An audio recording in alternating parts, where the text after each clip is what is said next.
ഒറ്റ പന്തിരുകുലം കേട്ടിട്ടില്ലേ? വരരുചിയുടെയും പഞ്ചമിയുടെയും അവരുടെ 12 മക്കളുടെയും കഥ. വിക്രമാദിത്യ മഹാരാജാവിന്റെ സദസ്സിലെ പണ്ഡിതശ്രേഷ്ഠനായിരുന്നു വരരുചി.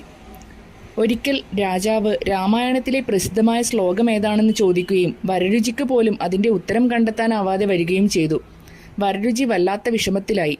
ഇതുകണ്ട രാജാവ് അയാൾക്ക് ഉത്തരം കണ്ടെത്താൻ 41 ദിവസം സമയം കൊടുക്കുകയും ഉത്തരം അതിലിടെ കണ്ടെത്തിയില്ലെങ്കിൽ പിന്നെ ഇങ്ങോട്ട് വരണം എന്നില്ല എന്ന് പറയുകയും ചെയ്തു. ഇത് കേട്ട് വളരെ വിഷമത്തോടെ വരരുചി കൊട്ടാരത്തിൽ നിന്നിറങ്ങി.